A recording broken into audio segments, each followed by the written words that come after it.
Hello students, मैं करण त्रिपाठी आप सभी का केटी क्लासेस द डिस्क्रिप्टिव हब में वेलकम करता हूं। स्टूडेंट्स, आज की क्लास हमारी जैसा कि आप देख रहे हैं यूनिट्स एंड मेजरमेंट पर बेस्ड है।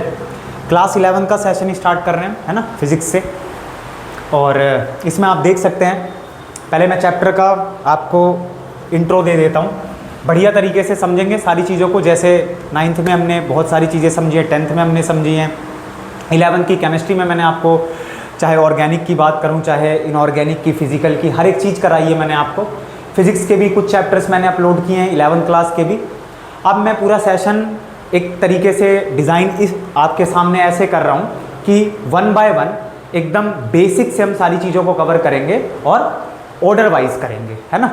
पूरा स्ट्रक्चर्ड फॉर्म में आपको सारी चीज़ें यहाँ पर मिलेंगी। पूरे मैं नोट्स बनवाऊँगा, आपके क्वेश्चंस करेंगे हम, नीट के भी क्वेश्चंस करेंगे, जेई मेंस के भी क्वेश्चन करेंगे, और आपका एनसीईआरटी का भी पूरा पोर्शन होता रहेगा साथ के साथ, ताकि आप सीबीएसई के अकॉर्डिंग अगर मैं बात करूं तो अच्छे से अच्छे मार्क्स आप ऑब्टेन कर पाएँ।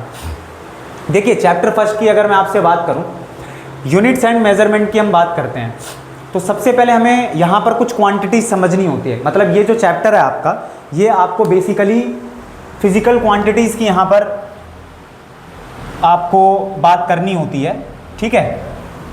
फिजिकल क्वांटिटीज़ को लेकर आपको कुछ चीज़ें क्लियर होनी चाहिए। देखो, 9th क्लास में भी आप बहुत सारी क्वांटिटीज़ पढ़कर आ रहे हैं, है ना, चाहे वो फिर फोर्स हो, एक्सेलरेशन हो, वेलोसिटी है, वर्क डन है, और बहुत सारी क्वांटिटीज़। 11th क्लास का जो यूनिट्स एंड मेजरमेंट है, ये दो पार्ट में डिवाइड है। एक तो सिग्निफिकेंट फिगर। देखो, दो चीज़ें, इंट्रो समझ लो, मैं आज क्या कराने जा रहा हूँ। दो पार्ट में चैप्टर डिवाइडेड है। एक है आपका सिग्निफिकेंट फिगर वाला पोर्शन, सिग्निफिकेंट फिगर्स ये होगा अगली क्लास में। और दूसरा पार्ट्स है डायमेंशन को लेकर और सिग्निफिकेंट फिगर को लेकर एक एक क्वेश्चन, दो क्वेश्चन यहाँ से बनते हैं, 100% बनेंगे, कोई नहीं रोक सकता। सिग्निफिकेंट फिगर पर भी क्वेश्चन बनेगा, आपको आपके मिड टर्म में देखने को मिलेगा, फाइनल में भी देखने को मिलेगा। और डायमेंशन, जैसा कि मैंने बताया, और डायमेंशन के लिए आपको क्वांटिटीज़ की एक तरीके से मैं कह सकता हूँ फंडामेंटल नॉलेज होना जरूरी है। खासकर 9th क्लास से पूरी तरीके से कनेक्ट करेगा ये चैप्टर, ठीक है। अच्छा, उसके बाद वहीं मैं आपसे बात करूँ, जैसे मैंने बोला आपको क्वांटिटीज़ को लेकर, एक सेकेंड देंगे मुझे, एक सेकेंड रुकेंगे स्टूडेंट्स, ठीक है। तो तब तक आप एनसीईआरटी निकाल लीजिए अपनी, है ना। और एनसीईआरटी निकाल कर मुझे 1 मिनट देंगे आप, मैं थोड़ा सा इंक डाल लूँ, ये सूख चुका है आई थिंक। तो और बताइए बाकी सब क्या चल रहा है जीवन में। सारी चीज़ें बढ़िया चल रही होंगी, है ना। तो बेहतरीन तरीके से हम यहाँ पर समझेंगे यूनिट्स एंड मेजरमेंट को। देखो, डायमेंशन मैं आज आपको कराने वाला हूँ। डायमेंशन बहुत ही एक तरीके से मैं कह सकता हूँ ईजी पार्ट है। और ईजी पार्ट इस तरह से है कि इसको जब आप समझेंगे, है ना, अभी मैं यहाँ पे आपसे डायमेंशन को लेकर डिस्कशन करूँगा, और फिर अगली क्लास में हम सिग्निफिकेंट फिगर्स को भी समझेंगे। अच्छा, डायमेंशन पर जाने से पहले ये क्या है करण भैया, पूरा चैप्टर आप स्टार्ट करने जा रहे हो, साइड से कर रहे हो, ये क्या बना कर लेके आए हो।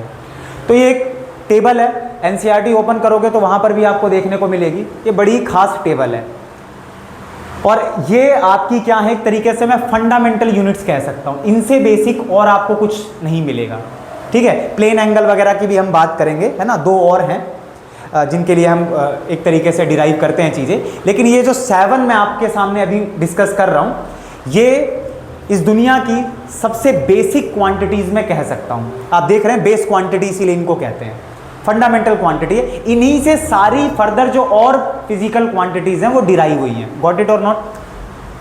बात आ रही समझ में? देखिए, फिर आएंगे हम अपने इस पार्ट पर जहाँ से हमें एक नंबर तो कंफर्म कर ही लेना है। अच्छा, डायमेंशन आ जाने का मतलब ये है आपकी जो पीक्यू की नॉलेज है वो थोड़ी वाइड रेंज में चली जाती है। और मैं 9th क्लास से जब अभी लिंक करूंगा तो मैं आपको बेहतरीन तरीके से समझाने की कोशिश करूंगा कि डायमेंशन को ऐसे भी पढ़ा जाता है। ऐसा नहीं है कि आप डायमेंशन रट के बैठ गए हो, वो दिक्कत देगा। किसी की भी एग्जाम में डायमेंशन पूछी जा सकती है, 11th क्लास हो वो, और इवन 9th क्लास से कनेक्ट करके। फिर आप वहाँ ये नहीं बोलेंगे कि ये तो 11th क्लास में है ही नहीं। अरे भाई, एग्जामिनर के पास पूरा स्कोप है ना कि वो पीछे से कोई क्वांटिटी उठाकर भी आपको दे सकता है। बात आ रही है समझ में? तो थोड़ा ध्यान से समझेंगे। देखो SI base quantities and units की अगर मैं बात करूं तो ये बेस क्वांटिटी है आपकी, ये सारी आपकी क्या है, बेस क्वांटिटी है। ये नेम है और सबसे लास्ट कॉलम जो देख रहे हैं आप सिंबल, और एसआई यूनिट भी यही है, एसआई यूनिट भी यही है, ठीक है। तो आप ध्यान से देखेंगे बेस क्वांटिटी में सबसे पहली फंडामेंटल जो हमारे पास क्वांटिटी है वो है लेंथ। आप जानते हैं लेंथ का कहां कहां नहीं यूज करते हैं हम, बताओ, है ना। तो लेंथ आपको ध्यान रखनी है, mass, time, electric current, thermodynamic temperature, amount of substance, luminous intensity, got it. तो देखो डायमेंशन जो पूरी बेस्ड है, अगर मैं आपको बताऊं कि ये जो पार्ट अभी हम स्टार्ट कर रहे हैं तो डायमेंशन आपकी पूरी बेस्ड है लेंथ, मास और टाइम पर, लेंथ, मास और टाइम पर। तो ये सारे आप सिंबल भी देख रहे हैं और यही एसआई यूनिट का भी सिंबल है ना, एसआई यूनिट है ये। तो लेंथ का नेम अगर मैं बात करूंगा, ये नेम है सारे, ठीक है, metre, kilogram, second, electric current की एम्पियर, थर्मोडायनेमिक टेम्परेचर की केल्विन, अमाउंट ऑफ सब्सटेंस की मोल, बहुत ज़्यादा इंपॉर्टेंट है ये पार्ट भी ध्यान रखना आप, अमाउंट ऑफ सब्सटेंस की मोल होते, ठीक है। और वहीं मैं अगर सिंबल की बात करूंगा तो MOL है ना, एसआई यूनिट की बात करूंगा तो MOL नाम होता है मोल, ठीक है, मोल में एक्सप्रेस करते हैं। नेम का मतलब क्या है, क्वांटिटी को किस में एक्सप्रेस किया जाता है। और भी यूनिट्स हैं बट मेन आपकी एसआई यूनिट के लिए ये एक्सप्रेशन आप ध्यान रखेंगे। लुमिनस इंटेंसिटी की अगर मैं बात करूंगा, इसके बारे में मैं फर्दर डिस्कस करूंगा। अभी 11th क्लास में लुमिनस इंटेंसिटी को लेकर हम बहुत ज़्यादा डिस्कशन नहीं करते हैं, तो एक क्लास में लगाऊंगा जिसमें आपको मैं कैंडेला के बारे में बताऊंगा, लुमिनस इंटेंसिटी, और इसका जो सिंबल है वो है CD, ठीक है, small c small d, candela. Intensity की बात होती है यहाँ पर, ठीक है, इंटेंसिटी की।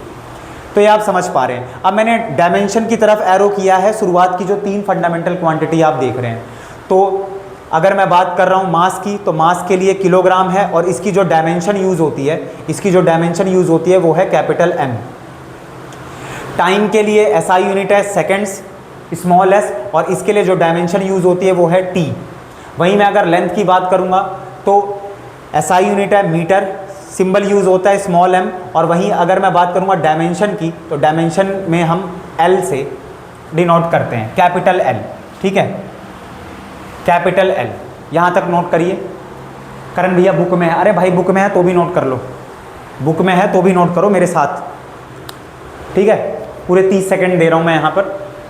तो ये बेस क्वांटिटी स्टूडेंट्स ध्यान रखेंगे, और LMT का सारा खेल है, या मैं यूँ कहूँ MLT का सारा खेल है, MLT, ठीक है।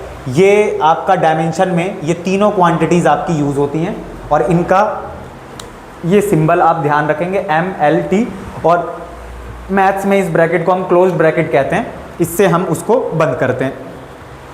इन्हीं के मार्क्स हैं आपके, और इस चैप्टर से ये ना आए तो मुझे बता देना, किसी का भी हो, कोई से भी स्कूल के स्टूडेंट्स मुझे देख रहे हो, यहाँ पर आपका डायमेंशन से एक क्वेश्चन फिक्स्ड है, कोई नहीं रोक सकता।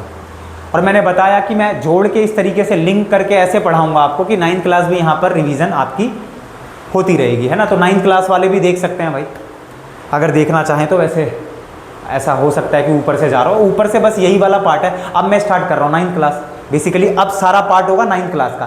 पूरी 11th क्लास के फर्स्ट चैप्टर में 9th क्लास की तो क्वांटिटीज़ भरी पड़ी है ना, कोई बहुत ऐसी तो क्वांटिटीज़ आ नहीं रही हैं कि स्पेस से उतर रही हो, उतरेंगी कुछ स्पेस से भी क्वांटिटीज़, लेकिन वो आगे चैप्टर्स में हम बात करेंगे, ठीक है। तो इतनी बात आप ध्यान रखेंगे, आई होप नोट कर लिया होगा आपने। आगे बढ़ सकता हूँ, चलो आगे बढ़ना क्या है ये तो आप लिखा ही रहने दीजिए, है ना, मतलब जिनका अगर नोट नहीं हो पाया तो वो कर लो आराम से, मैं चल रहा हूँ आगे। देखो MLT की मैंने बात करी आपसे, MLT की, है ना। तो देखो सबसे पहले मैं यहाँ पर बात करूँगा आपसे किसकी, हमारे पास क्या होता है, जैसे एकदम बेसिक पार्ट अगर मैं आपसे डिस्कस करूँ, एक क्वेश्चन है, मैं डायरेक्ट क्वेश्चन से स्टार्ट कर रहा हूँ, NCERT के जो आपके एग्जाम्पल्स हैं वहाँ से मैं स्टार्ट कर रहा हूँ। तो क्वेश्चन फर्स्ट ले रहा हूँ मैं, आपको ना एक इक्वेशन दिया है, half mv² is equals to में mgh। एक ऐसी इक्वेशन दी है स्टूडेंट्स, ये आपको गिवन है, ये इक्वेशन आपको गिवन है, half mv² is equals to, आपके सामने क्या है, mgh। और आपको यहां पर क्या करना है इस क्वेश्चन में, डायमेंशनली करेक्ट और नॉट, ये जो इक्वेशन है half M V square is equals to M G H, ये डायमेंशनली करेक्ट है या नहीं है। अब आप सभी जानते हैं कि अगर मैं बात कर रहा हूं, ये जो पार्ट है मेरा एल एच एस, ये क्या है, ये आप सभी जानते हैं काइनेटिक एनर्जी है। और अगर वही मैं बात करूं एम जी एच की, तो ये आपकी क्या है, पोटेंशियल एनर्जी है। आप सभी जानते हैं, है ना, ये पोटेंशियल एनर्जी है, ये काइनेटिक एनर्जी है। वर्क एनर्जी एंड पावर वाले चैप्टर की बात करेंगे तो वहाँ पर मैं डिटेल में समझाऊंगा। और बाकी अगर यहाँ पर 11th क्लास के ही सारे बच्चे बैठे हैं तो ज़रा जाइए और 9th क्लास का भी पार्ट कवर करिए, ये हाफ एम वी स्क्वायर कहाँ से आता है, क्योंकि अगले क्वेश्चन में इसकी ज़रूरत पड़ेगी। तो 9th क्लास में जो आपका एनर्जी नाम का चैप्टर है, वर्क एनर्जी एंड पावर, उसमें एनर्जी को हम डिराइव करते हैं। बेसिकली मैकेनिकल एनर्जी की हम बात करते हैं, kinetic energy and potential energy. तो काइनेटिक एनर्जी जो है वो हाफ एम वी स्क्वायर कैसे आती है, तो ये आप सभी मुझे कमेंट सेक्शन में बताएंगे। कौन सी मोशन की इक्वेशन को मैं यूज़ करूंगा तीनों इक्वेशंस में से, जिससे कि मैं हाफ एम वी स्क्वायर पर पहुंच पाऊँ। एम जी एस तो आप जानते हैं ग्रेविटेशनल पोटेंशियल एनर्जी की बात होती है, करेंगे ये एनर्जी वाले चैप्टर में। अभी मैं आपको डायमेंशन करा रहा हूँ, तो मुझे बताइए कि ये जो इक्वेशन आपको गिवन है L H S is equals to R H S, half M V square is equals to M G H, क्या ये डायमेंशनली करेक्ट है? क्या ये डायमेंशनली करेक्ट है? तो आप मुझे बताइए कैसे करते हैं क्वेश्चन, ध्यान से समझते हैं। आप देखो स्टूडेंट्स, ध्यान रखेंगे, जो अब मैं बेस आपको क्लियर करने जा रहा हूँ, ये तो मैंने क्वेश्चन लिख दिया। अब आप आइए, जैसे मान लो मैं बात कर रहा हूँ फोर्स की। देखो किसी की भी अगर आपको डायमेंशन निकालनी है तो ऐसा भी नहीं हो सकता कि आप यूनिट रट के आप डायमेंशन निकाल दो। कई बार स्टूडेंट्स क्या करते हैं कि वो, अच्छा प्रैक्टिस से सारी चीज़ें आ जाएंगी, प्रैक्टिस से तो आपको ये भी होगा कि कुछ चीज़ों की डायमेंशन रट जाएगी।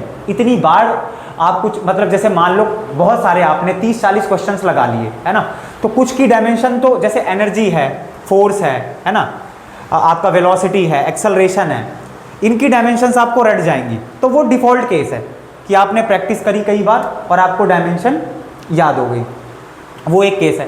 लेकिन अगर आपको डायमेंशन निकालनी है, थोड़ा माइंड को ओपन करना है, 9 से इंटरलिंक्ड करना है सारे अगर फॉर्मूलेज को, जितने भी हम क्वांटिटीज़ की बात करते हैं, तो वो अगर मैं लिंक कर रहा हूँ 9th क्लास, क्योंकि सारी क्वांटिटीज़ मैं अभी आपके सामने 9th क्लास की ही रख रहा हूँ, और फर्स्ट चैप्टर में है भी इतना ही, है ना, फर्स्ट चैप्टर में है भी इतना ही। तो यूनिट रट के भी आप, खासकर एसआई यूनिट, और यार यूनिट कितने की रटोगे, कितनी क्वांटिटीज़ की यूनिट रटोगे, बात आ रही समझ में? आवाज़ में कोई दिक्कत तो नहीं है? ठीक है, थोड़ा सा हल्का सा नॉइज़ हो सकता है क्योंकि वॉल फैन चल रहे हैं, तो थोड़ा सा नॉइज़ हो सकता है। देखो, तो जैसे अगर फोर्स की एसआई यूनिट की मैं बात करूं, तो एसआई यूनिट क्या है फोर्स की? न्यूटन। यार न्यूटन से आप थोड़ी ना डायमेंशन पे पहुंचोगे, न्यूटन से आप डायमेंशन पर थोड़ी ना पहुंचोगे। तो बेसिकली आपको या तो न्यूटन के अंदर जो फंडामेंटल यूनिट्स है वो पता हो, तो मुझे तो पता है न्यूटन के अंदर क्या है, बेसिकली किलोग्राम है और मीटर पर सेकेंड स्क्वायर है, न्यूटन के अंदर ये छुपा हुआ है। तो या तो ये भी क्लियर हो, और अदरवाइज यार यूनिट तो रटने बैठोगे तो गड़बड़ी होगी, ब्लॉक ही होगा ये। तो एक काम करते हैं, डिराइव करते हैं फॉर्मूला। तो आप सभी को पता है नॉर्मल जो फोर्स है आपकी, जनरल जो फोर्स है, Newton second law of motion से आई है। तो फोर्स क्या होता है? Product of mass and acceleration, ये तो सभी को पता है, ये आप शायद सभी जानते हैं। तो बस इसके बाद कर लो यार कहानी, उसके बाद तो डायमेंशन में कुछ बचता नहीं है। देखो यूनिट याद है तो इससे अगर डायमेंशन बनाओगे तो देखो, केजी का मतलब क्या है? मास, और मास के लिए कैपिटल एम होता है। मीटर का मतलब क्या है? लेंथ, और लेंथ के लिए कैपिटल एल होता है। सेकेंड्स का मतलब क्या है? टाइम, और टाइम के लिए कैपिटल टी होता है। इसकी पावर क्या है? -2। इनकी पावर क्या है? कुछ नहीं, मतलब 1। इसकी भी पावर कुछ नहीं, मतलब 1। तो यहाँ पर ये डायमेंशन आ गई मेरी, m1 l1 t-2। सभी को समझ आ रहा है? किसी भी स्टूडेंट को अगर कोई भी प्रॉब्लम हो तो तुरंत मुझे कमेंट सेक्शन में बताएंगे। अब अगर मैं आपसे बात करता हूँ, चलो ये तो यूनिट याद थी तो आपने कर लिया। अच्छा, न्यूटन से कुछ नहीं होगा, न्यूटन के अंदर जो फंडामेंटल यूनिट्स हैं वो आपको पता होनी चाहिए, ठीक है। उससे भी बढ़िया ये है कि आपका फॉर्मूला रिवाइज हो जाए तो कैसा रहेगा, क्योंकि ये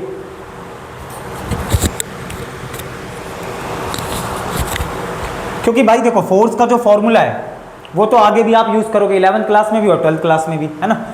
तो इसी को रिवाइज कर लेते हैं। तो ये कहाँ से आया आप सभी को पता है, मैंने अपना कैप्सूल डाला हुआ है, शॉर्ट वीडियोस में मैंने सारी चीज़ें समझाई हुई हैं और इसकी बड़ी वीडियो भी बन चुकी है।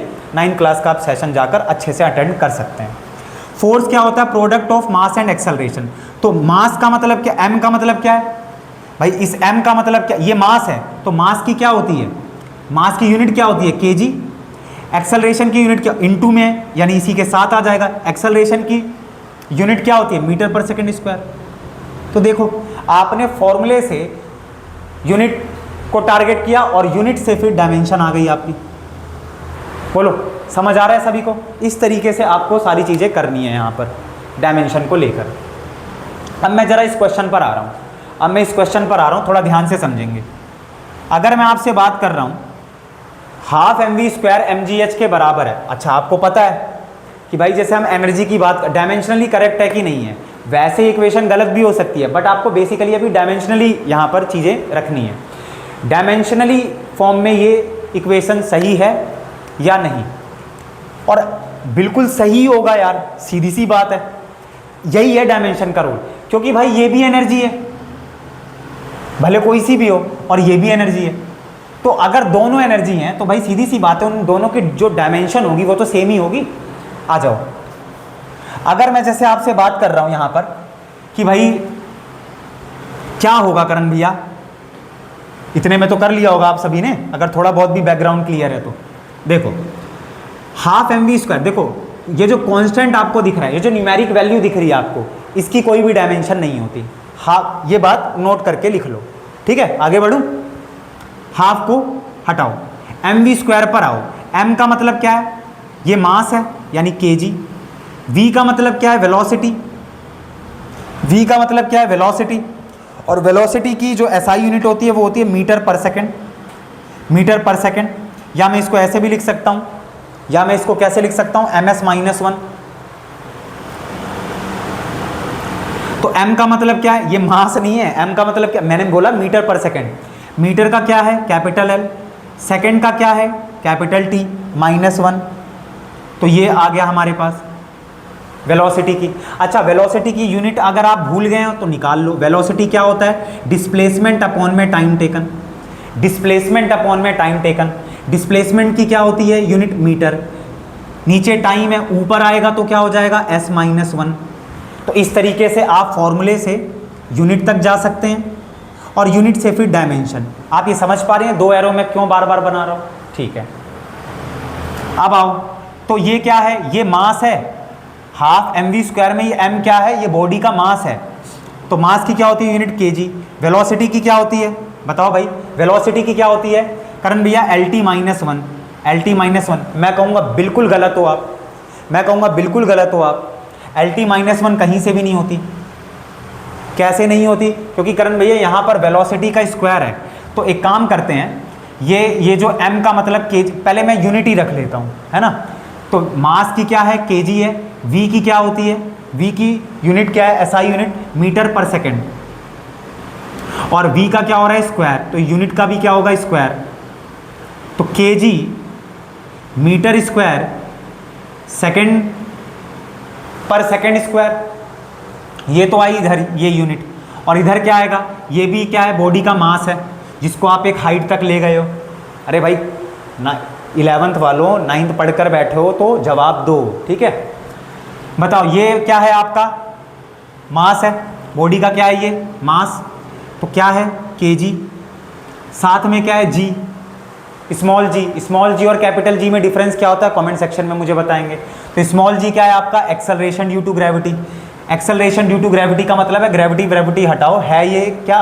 एक्सेलरेशन। ग्रेविटी की वजह से जो एक्सेलरेशन पैदा हुआ, तो है तो एक्सेलरेशन ही। एक्सेलरेशन की क्या होती है? मीटर पर सेकंड स्क्वायर। आई होप सभी को पता हो। एक्सेलरेशन की SI यूनिट क्या है? मीटर पर सेकंड स्क्वायर। कहाँ से आया करण भैया? तो एक्सेलरेशन का फॉर्मूला सेटअप कर दो, rate of change of velocity, यानी ऊपर क्या है आपका? Final velocity minus initial velocity upon में टाइम टेकन। तो ऊपर वेलोसिटी यानी मीटर पर सेकंड। अरे ये मत करना, पता चले आप लोग ये करने लगो कि करण भैया एक्सेलरेशन का जो फॉर्मूला होता है वो v - u/t होता है। तो यहाँ पर ये मत करने लग जाना।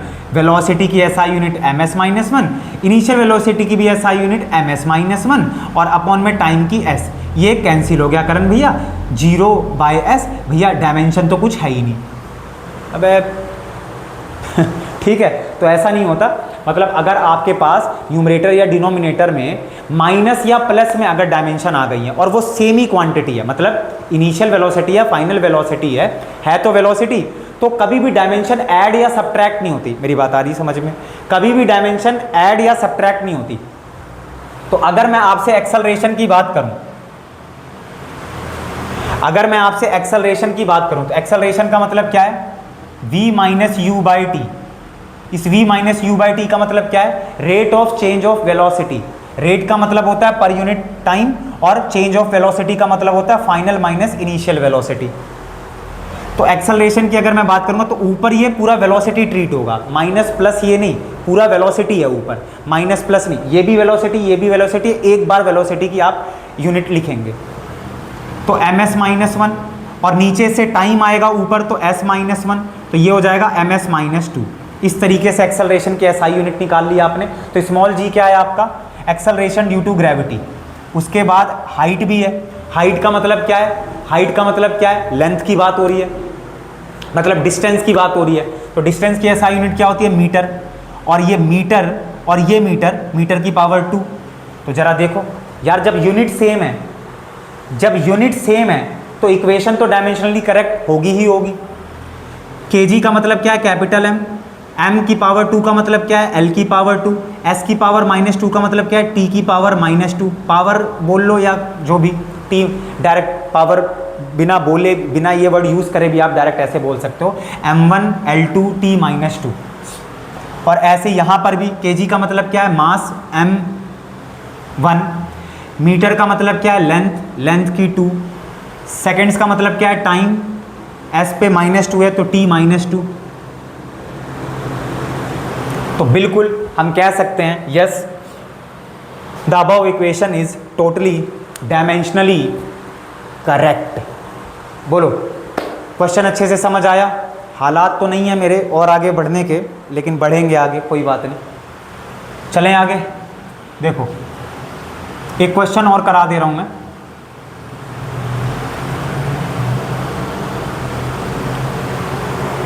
रात के बज रहे हैं 2, ठीक है? क्या करें भैया, जब देखो रात के 2 बज रहे हैं, झूठ झूठ तो नहीं बोल रहे हो? अब यार लाइव तो अभी हम करते नहीं है, लाइव भी आएंगे, जल्दी आते हैं। तो ये अभी हो रहा है 1:30 से 2 बजे के बीच में ये टाइम है ना? अभी मैं घर से वापस आया हूँ, अभी नहीं 12 बजे आ गया था। देखो एक क्वेश्चन है आपका, रूल आउट करने को लेकर है वो। देखो एनर्जी की अगर मैं बात कर रहा हूँ तो एनर्जी की यूनिट क्या है आपकी? SI यूनिट क्या है? जूल, है ना? SI यूनिट क्या है आपकी? ये जूल। और वहीं अगर मैं बात करता हूँ आपसे, 1 सेकंड देंगे मुझे, हाँ 1 सेकंड। अभी क्या आया हमारे पास? अभी क्या आया था हमारे पास? किलोग्राम था, और किलोग्राम के साथ क्या था? m² था और s माइनस 2 था, है ना? ठीक है, चलो इधर देखो, एक क्वेश्चन बनाते हैं, बनाते नहीं मतलब ये आपको बुक में मिल जाएगा, मैं तो मतलब कुछ और सोच रहा हूँ। देखो पूरा क्वेश्चन करा रहा हूँ। एनर्जी की जो SI यूनिट है वो है जूल। देखो जूल से तो कुछ डायमेंशन आने वाला नहीं है, क्योंकि ये तो SI यूनिट है, और ये जूल क्या है? ये तो SI यूनिट है ना भाई, जैसे वॉट होती है ना, जैसे एम्पियर है, वैसे ही जूल है। ये सब तो फिजिसिस्ट जो हुए हैं उनके ऑनर में, ये उनके नाम की बात चल रही है ना, उनका ये फर्स्ट अल्फ़ाबेट है। जैसे वॉट की मैं बात कर रहा हूँ, पावर की वॉट है, तो ये क्या है? ये SI यूनिट है। लेकिन इस वॉट में क्या छिपा हुआ है, तो वो आपको क्लियर होना चाहिए कि करण भैया पावर की अगर मैं SI यूनिट वॉट बोल रहा हूँ तो इसका मतलब है इस वॉट में बेसिकली जूल मैं बोल सकता हूँ, और s-1, क्योंकि पावर क्या होता है आपका? वर्क डन अपॉन में टाइम टेकन, और वर्क डन का मतलब क्या है? जूल, और टाइम का मतलब क्या है? ये ऊपर आएगा तो s-1। और इस जूल को भी आपको तोड़ना आना चाहिए। जूल बेसिकली क्या होता है, ध्यान से देखेंगे। अबे ये सेम नहीं है, ये वॉट का W है और ये वर्क डन, मैं फॉर्मूला बना रहा हूँ, ठीक है? अभी आप रहने ही दो, कोई बात नहीं। अगर कोई कन्फ्यूज़न है तो पहले इधर आओ, फिर पावर की भी बात कर लेंगे। एनर्जी की SI यूनिट है जूल, और वहीं अगर मैं बात कर रहा हूँ इसके अंदर क्या छिपा हुआ है, तो जो अभी मैंने आपसे बात करी, अरे यार एनर्जी पर ही तो क्वेश्चन कराया अभी, तो कोई भी एनर्जी हो, दुनिया की कोई सी भी एनर्जी हो, उसकी जो यूनिट होगी SI यूनिट से बाहर हटकर आप बात करोगे, मतलब SI यूनिट के अंदर जो फंडामेंटल यूनिट्स हैं, तो kilogram metre square s-2, question given है, अच्छे से ओपन करके देख लो, ठीक है। ये पूरा गिवन है जो मैं मतलब ये नहीं कि करण भैया क्या पता यहाँ पर आंसर मतलब थोड़ा थोड़ा हिंट दे रहे हो, हिंट विंट नहीं दे रहा, ये पूरा क्वेश्चन ही गिवन है यहाँ तक। उसके बाद अब आपसे बोला जा रहा है आपको ना कुछ 4-5 ऑब्जेक्टिव बनाकर दिए हैं, जिसमें पहले पार्ट में लिखा हुआ है कि जो काइनेटिक एनर्जी है, काइनेटिक एनर्जी, सारी काइनेटिक एनर्जी के आपको फॉर्मूले दे रखे हैं, ठीक है। तो काइनेटिक एनर्जी पहले पार्ट में आपको दे रखा है m²v³। दूसरे पार्ट में काइनेटिक एनर्जी आपको दे रखी है आई थिंक ½ mv², चेक कर लेना दूसरे पार्ट में है कि तीसरे पार्ट में। सी में आपको क्या दे रखा है, काइनेटिक एनर्जी जो है वो इक्वल्स टू है 3/16 mv², ठीक है। पार्ट्स ऊपर नीचे हो सकते हैं, है ना, वो आप चेक कर लेना। डी में आपको जो दिया हुआ है वो है basically kinetic energy is equals to ma, बताओ फोर्स का फॉर्मूला डाल दिया। और लास्ट पार्ट है आपका basically kinetic energy is equals to ½ mv² plus में ma। ये पूरा क्वेश्चन है स्टूडेंट्स, ये पूरा क्वेश्चन है आपका। आपको बेसिकली रूल आउट करना है। ये यहाँ पर एग्जामिनर आपसे ये पूछना चाह रहा है कि भाई देखो मैं एनर्जी की SI दे रहा हूँ आपको, SI के साथ साथ ये भी दे रहा हूँ, तो सबसे पहले आप एनर्जी की डायमेंशन निकाल लो। करण भैया क्यों निकालने, पीछे क्वेश्चन से टेप लेंगे। m1L2T-2 ये डायमेंशन है मेरी, m1L2T-2, ठीक है, ये मेरी क्या है, डायमेंशन है। अब ध्यान दो कि यहां पर ये जो आप देख रहे हो स्टूडेंट्स, करण भैया अब इसके आगे कौन सा ऑप्शन सबसे सही है वो आपको मार्क करना है, बाकी सारे रूल आउट करने हैं। यानी लास्ट में क्वेश्चन के क्या मिलेगा आपको, पढ़ो ध्यान से, तो आपको ये सारा मटेरियल प्रोवाइड करा रखा है एग्जामिनर ने, ये सारे आपको ऑप्शन दे रखे हैं, इनमें से 5 गलत होंगे, 5 नहीं मतलब 4 गलत होंगे सॉरी, और एक आपका डायमेंशनली करेक्ट होगा। डायमेंशनली करेक्ट होने का मतलब ये है एनर्जी की जो डायमेंशन होती है वो ये है ना, और काइनेटिक एनर्जी का आपको यहाँ पर एक्सप्रेशन दे रखा है, फॉर्मूला दे रखा है। अब इसमें से काइनेटिक एनर्जी तो आपको पता है ½ mv², मैंने आपको बोला भी 9th क्लास की आप वीडियो जाकर देख सकते हैं KT classes the descriptive hub पर, ठीक है। तो ½ mv² आपको पता है, ये थर्ड इक्वेशन ऑफ मोशन से हम डिराइव करते हैं। तो ये जो ½ mv² है बेसिकली यही हमारा करेक्ट फॉर्मूला है। तो इनको रूल आउट करना, रूल आउट करने का मतलब है भाई ये कोई और इसकी जो डायमेंशन आएगी वो इससे मैच क्यों करेगी। ये काइनेटिक एनर्जी के सारे फॉर्मूले गलत हैं, लेकिन एक जगह फंस जाओगे, यहां फंसोगे, क्योंकि ये भी डायमेंशनली और ये जो सी ऑप्शन है इन दोनों की जो डायमेंशन होगी वो क्या होगी, सेम होगी। क्योंकि देखो कांस्टेंट का कोई फर्क नहीं है डायमेंशन में और इसका भी कोई फर्क नहीं है, तो यानी काइनेटिक एनर्जी, तो काइनेटिक एनर्जी की जो डायमेंशन डिपेंड करेगी वो ½ mv² पर, काइनेटिक एनर्जी की जो डायमेंशन डिपेंड करेगी वो किस पर, ½ mv² पर। और अभी हमने देख लिया चाहे पोटेंशियल एनर्जी हो चाहे काइनेटिक एनर्जी हो, डायमेंशन क्या होगी, सेम ही होगी। तो अगर ये किसी भी एनर्जी की यहां पर बात कर रहे हो, ये उस एनर्जी की इन्होंने यूनिट हमें दी है, उससे हमने डायमेंशन निकाल लिया, और यही डायमेंशन इन काइनेटिक एनर्जी की भी होगी। लेकिन काइनेटिक एनर्जी की जो डायमेंशन होगी वो जो इसका एक्यूरेट फॉर्मूला होगा तभी तो अलाइन करे, एक तरीके से अलाइन होगा ना। तो आ जाओ अब जरा ये इसको रूल आउट करो। ये रूल आउट तो करण भैया यूं ही हो गया कि ये तो डायमेंशन आ गई क्या आएगा आपके पास, m1L2T-2, यार आप करके देख लेना, और उसमें आप ऐड करने जा रहे हो mass into acceleration. Dimension add वैड तो होती नहीं है, ये एक्स्ट्रा में कोई और कुछ और पार्ट आ जाएगा आपके पास, मतलब मास है ये, तो m1 और आपके पास क्या है, डिस्टेंस तो है नहीं, एक्सेलरेशन है आपके पास, डिस्टेंस तो है नहीं, मतलब क्या बोल रहा हूँ मैं एक्सेलरेशन के अंदर तो है ही डिस्टेंस आपका मीटर पर सेकेंड स्क्वायर, तो मीटर पर सेकेंड स्क्वायर का मतलब क्या है, L और T-2, तो ये क्या आ रहा है भाई, जरा देखना एनर्जी की जो डायमेंशन है वो क्या है और इस एनर्जी की जो डायमेंशन है वो क्या, बिल्कुल गलत है करण भैया, ये प्लस में ये क्या आ गया, कहाँ है प्लस में हमारे पास, ठीक है ये रूल आउट हो गया आपको पता है यही बिल्कुल ठीक है, मुझे कराने की जरूरत नहीं है, यही आपको क्या देगा बेसिकली m1L2T-2, तो ये डायमेंशनली आपका ये करेक्ट ऑप्शन होगा, बाकी सारे रूल आउट हो जाएंगे। जरा इसको करना मीटर स्क्वायर V क्यूब, इसका मतलब ये है, ए ऑप्शन की अगर मैं बात करूं तो m की पावर 2, ये क्या है, मीटर है या मास है? मीटर नहीं है, मास का स्क्वायर। काइनेटिक एनर्जी में जो स्मॉल m है वो बेसिकली क्या है आपका, अरे भाई फॉर्मूला लिखा है तो मीटर थोड़ी ना लिखेंगे, फॉर्मूला लिखा है तो वो यूनिट लिखेंगे ना।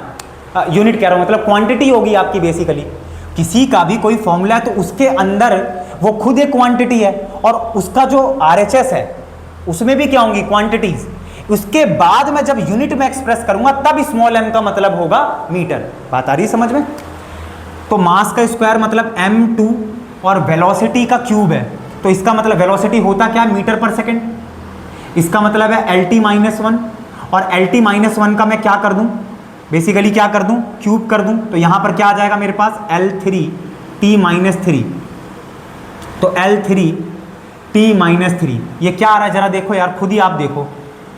एनर्जी की डायमेंशन क्या है, ये है, और काइनेटिक एनर्जी भी एनर्जी है, उसकी डायमेंशन क्या आ रही है, ये तो बिल्कुल रूल आउट कर गया। इसी तरीके से सारे आपके हो जाएंगे, ये भी आपका नहीं होगा, ये आपका ठीक होगा और ये ठीक होगा। अब यहां फंसोगे आप कि करण भैया फिर क्या दोनों ऑप्शन ठीक है? वो भी गलत है। देखो ये डायमेंशनली तो दोनों क्या हैं आपके, सेम है, लेकिन फिर बात होती है एक्यूरेट फॉर्मूले की भी। तो काइनेटिक एनर्जी का फॉर्मूला 3/6 यार, ऐसे तो काइनेटिक एनर्जी का 2 लाख mv² फॉर्मूला बोल दो, तो वो तो हाफ mv² जो करेक्ट फॉर्मूला है, दोनों की डायमेंशन तो सेम होगी, चाहे काइनेटिक एनर्जी बराबर 1 लाख mv² या काइनेटिक एनर्जी का जो एक्यूरेट फॉर्मूला है हाफ mv², दोनों की डायमेंशन क्या होगी, सेम होगी। तो फॉर्मूला भी तो मैटर करता है, ठीक है, कांस्टेंट मैटर नहीं कर रहा डायमेंशन में, तो ये दो ऑप्शन तो रूल आउट नहीं होंगे। लेकिन अगर फॉर्मूला वाइज एक्यूरेसी के बेसिस पर जाओगे तो आपका ये भी रूल आउट कर जाएगा, और ये आपका सबसे करेक्ट ऑप्शन होगा। फॉर्मूला वाइज बोल रहा हूं, बाकी डायमेंशनली दोनों करेक्ट हैं।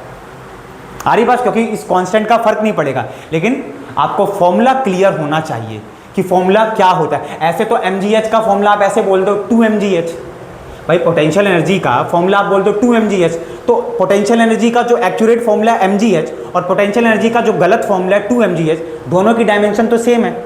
तो ये आपको ध्यान रखना है, जो मैंने आपको डायमेंशनली यहाँ पर चीज़ें बताई हैं। तो आई होप आपको चीज़ें समझ आई होंगी, है ना? तो मुझे इजाज़त दीजिए स्टूडेंट्स, मिलते हैं फिर नेक्स्ट सेशन में। ओके।